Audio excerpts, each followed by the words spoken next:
Iran Israel போர் பதற்றத்தில் சிக்கிய குமரியை சேர்ந்த 500 மீனவர்களை மீட்ட மத்திய மாநில அரசுகள் உடனடி நடவடிக்கை எடுக்க வேண்டும் என உறவினர்கள் கோரிக்கை விடுத்துள்ளனர்.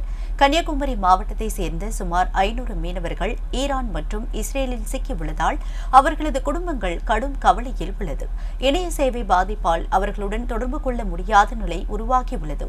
இந்நிலையில் ஆபரேஷன் சிந்தூர் வழியாக ஈரானில் சிக்கிய இந்திய மாணவர்கள் மீட்கப்பட்டதை தொடர்ந்து அதே நடவடிக்கையை குமரி மீனவர்களுக்கு விரைந்து மேற்கொள்ள வேண்டும் என மீனவர்கள் மற்றும் மீனவ அமைப்புகள் மத்திய மாநில அரசுகளுக்கு கோரிக்கை விடுத்துள்ளது. உடனடியாக அவர்களை பாதுகாப்புடன் மீட்டு சொந்த ஊருக்கே அழைத்து வர நடவடிக்கை எடுக்க வேண்டும் என்று மீனவர்களின் குடும்பத்தினர் வலியுறுத்தியுள்ளனர். கன்னியாகுமரி மாவட்டத்திலே 42 கடற்கரை கிராமங்களை சார்ந்த மீனவர்கள் ஈரான் நாட்டிலே தங்கி மீன்பிடி தொழில் செய்து வந்தார்கள். இவர்களே ஈரானிலே கீஸ் என்ற தீவிலும் 700க்கு அதிகமான மீனவர்களும் அதுபோன்ற அருகில் உள்ள தீவுகளிலும் கடலோரத்திலும் இந்த மீனவர்கள் முகாம் சீரோ அசலூர் என்ற பகுதிகளிலே அவர்கள் இருக்கிறார். சுமார் 800க்கு அதிகமான மீனவர்கள் அங்கே தங்கியிருக்கிறதாக நாங்கள் தெரியப்படுகின்றது. இந்த மீனவர்கள் இஸ்ரேலுக்கும் ஈரானுக்கும் போர் தொடங்கிய காலத்திலிருந்து இந்த மீனவர்கள் மீன்பிடிக்க செல்வதற்கு தடை விதிக்கப்பட்டிருக்கின்றது.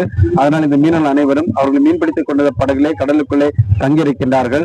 இவர்களை பாதுகாப்பாக அவருடைய அரேபிய முதலாளி கரையிலேயே கொண்டு சேர்க்கவே இல்லை. எந்த நேரத்தில் இவர்கள் மீது கொண்டு விழும் என்ற ஒரு அச்சத்தில் இந்த மீனவர்கள் பதற்றத்திலும் இருக்கின்றார்கள். பொதுவாக அரேபிய முதலாளி இவர்கள் மீன்பிடிக்க செல்கின்ற நேரத்தில் மட்டும்தான் சாப்பாடு கொடுப்பார்கள். இப்போது 20 நாளாக மீன்பிடிக்க செல்லாத சூழலிலே இந்த அரேபிய அவர்களை போய் எட்டி பார்ப்பதும் இல்லை. இதனால் மீனவர்களுக்கு சாப்பிடக்கூட வழி இல்லாமல் தவித்துக் கொண்டிருக்கின்றார்கள்.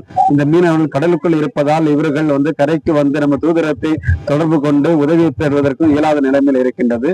எனவே இந்திய அரசு உடனடியாக காலம் தாழ்த்தாமல் ஈரானில் இருக்கக்கூடிய பாதிக்கப்பட்டிருக்கக்கூடிய மீனவர்களை உடனடியாக தொடர்பு கொண்டு அவர்கள் அனைவரும் பாதுகாப்பாக தாயம் சேர்க்க வேண்டும் என்ற கோரிக்கையை முன்வைக்கின்றோம்.